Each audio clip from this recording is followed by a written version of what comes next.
Java!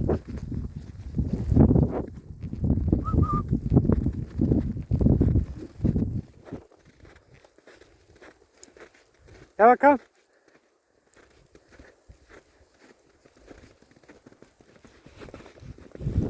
Oh my god, it's amazing. Java!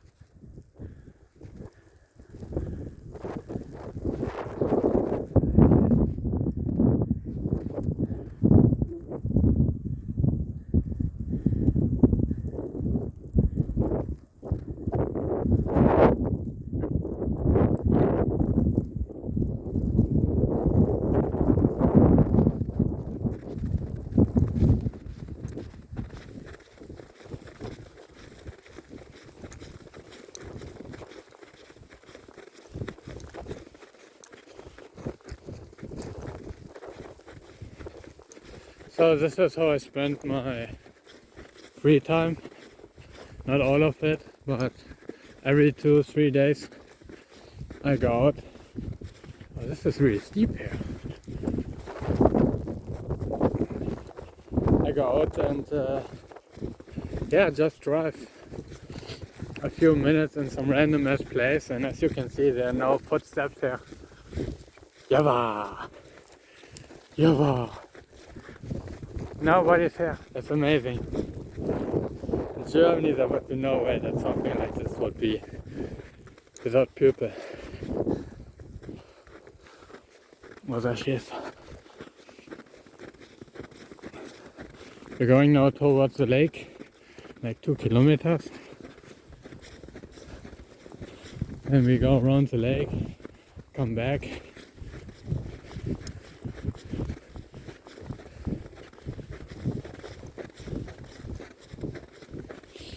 With this deep snow here, this is actually an exercise for me too. That's great.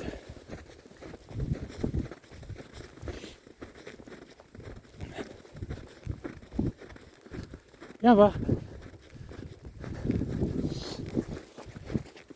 so I got the question.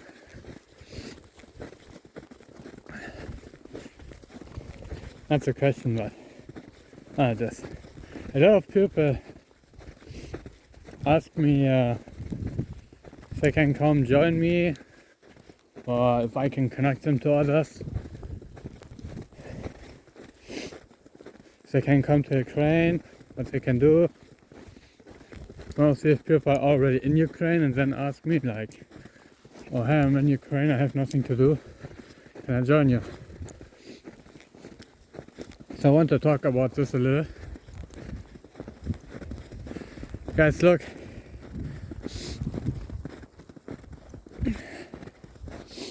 I came to Ukraine to armor cars. That didn't work out. Because the International Legion wanted to make me an assistant machine gunner. So then, at that time, I was doing volunteer work in Kiev for 1 month. And whilst I was doing that, in the evenings I would look, what can I do? What is needed? What needs to be done? What can I do? I have a car. I don't have so much family, not so much friends, so I'm willing to take a little bit more risk, even though that was not why I came to Ukraine. But that's how it is. So I figured out that evacuations don't work well in Donbass. That was back then. It was almost a year ago. It's February now. Soon we have the anniversary of the full-scale invasion. And oh, lež gerannt. Java! Java, Java, Java! Java! Are you happy? Are you happy, dog?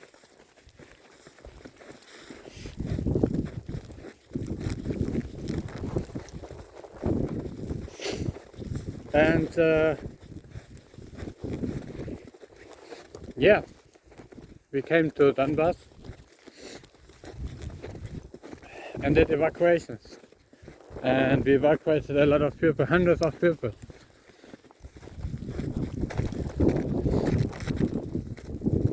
But here's the thing. Back then everything was like new. Yes, there was a war for 8 years going on, but... Oh no, it's 9 years. And it was not completely new, but the intensity was new. And all the volunteers had to get used to it, had to optimize their work. That also goes for the military.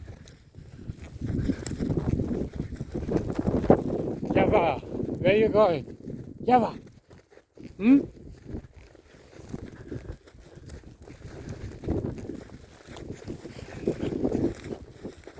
That's so beautiful. And we worked mostly around refugees in the villages, because all the volunteers went to refugees or Severodonetsk, or one after another. But everyone forgot these villages around. The main one is Vovcharivka. Oh, it's so beautiful here. And after that we worked in Novoluhansk. Novoluhansk is east of Bakhmut, like a half-hour drive or 45-minute drive. It's like really far into Russia now. And nobody worked there because it was too dangerous. There was a humanitarian crisis going on. Many people didn't even know that town. And it was in a pocket with a corridor. And the corridor was like 3 kilometers wide. And the road was in the middle of it. It was really dangerous. We got attacked with mortars and had all other kinds of not so fun experiences there. But since then we don't have so many evacuations anymore. They went down and down and down. At that point we almost evacuated 500 people. And now from Buledai's example, we only evacuated 26. And a few animals.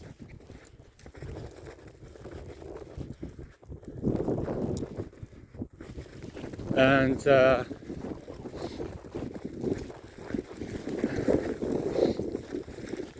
if I would be in the same situation as last year in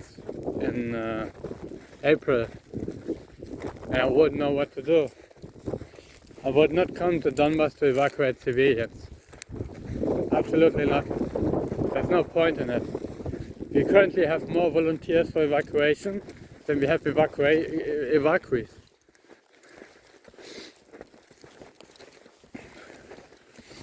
And especially because of social media and all this, a lot of people came to be famous or to be cool or to be war tourists.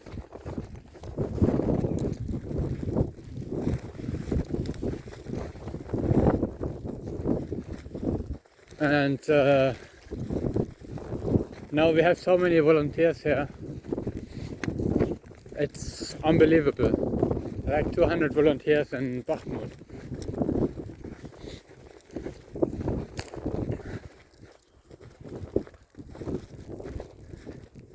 Ja,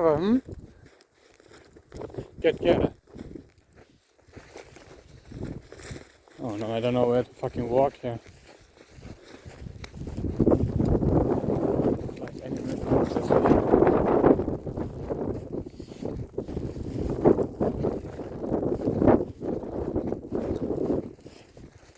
And if you have too much free time at your home country and you want to do something useful, don't come to Ukraine. There's no point in it, at least from what I see. maybe something like completely different than what I do maybe needs to be done, but I would not know what.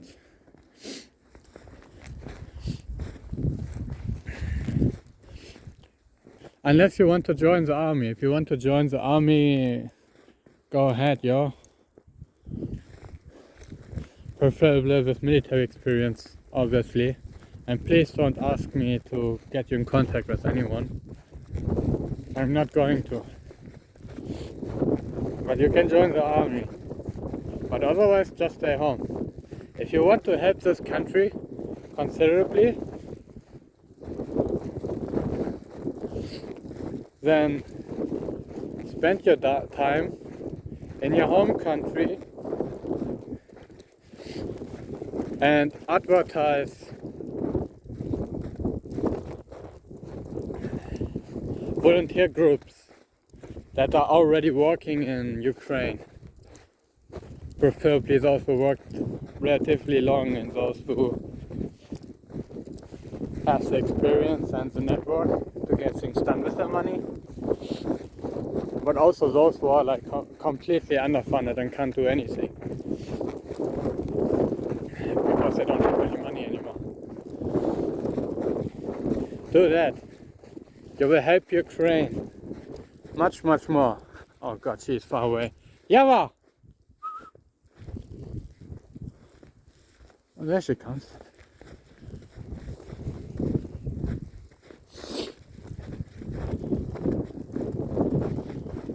Do that. You can help Ukraine so much.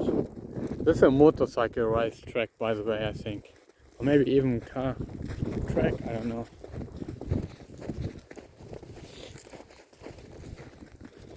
And really, you can help Ukraine so much if you do that. If you come to Ukraine and if you don't have much money, you'll be another one of these hundreds of volunteers in Ukraine who need money, who have to start fundraising, and you will have a really difficult start without network. It's going to be really sucky for you because you're gonna have so many great plans, but you can't do anything because you don't have enough money. Then you have to ask other teams for evacuation requests. And nobody's going to get them to you because they don't want to be jobless, because we really don't have many evacuations. Except what you can do, stay in your country, ask these teams for like flyers, print them out, go around and hang these flyers out everywhere where people get together. Or go around and talk with people about it. Go on how's it called? Events and stuff like this, and just talk about our work and that volunteers in Ukraine need money, and that we do a little bit more than the Red Cross or World Central Kitchen. This is how you can help Ukraine a lot. You can also help with social media.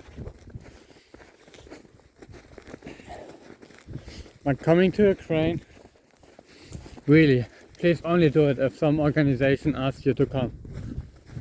If not, I don't see any point of it.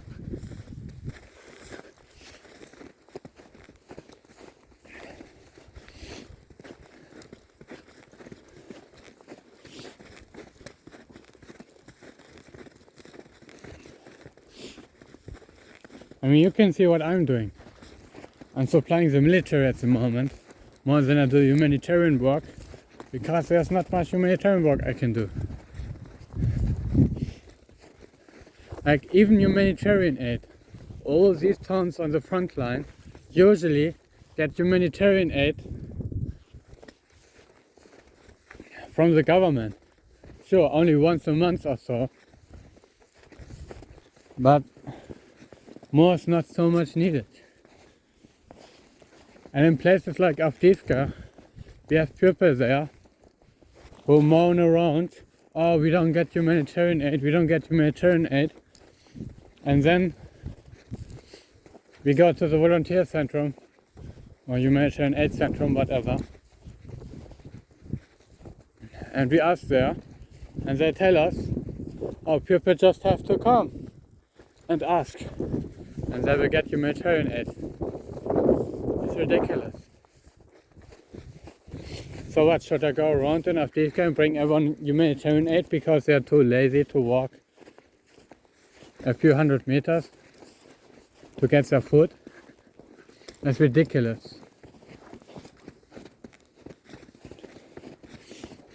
I'm pretty sure in Avdiivka we even have stores. We even have in Wuleda. Maybe not at the moment because it's too hot, but we had.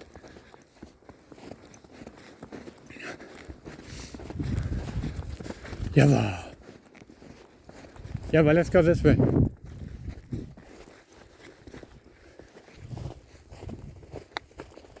I don't even know if there's a way. I think it's only animals to walk here.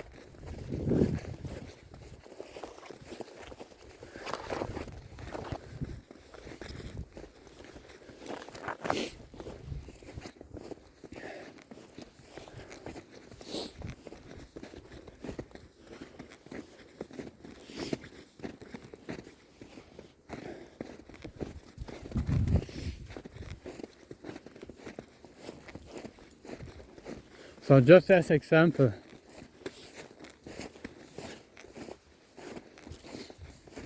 I have a plan of what I want to do. I need generators and body armor, sleeping bags and clothing for the military. Java, come on.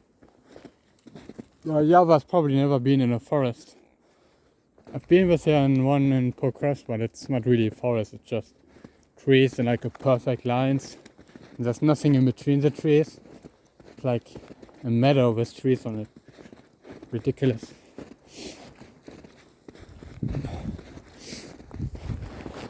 So I need generators and all this kind of stuff. But I don't have the money for it. I have under 3,000 euros right now. Today is the 18th February, I believe.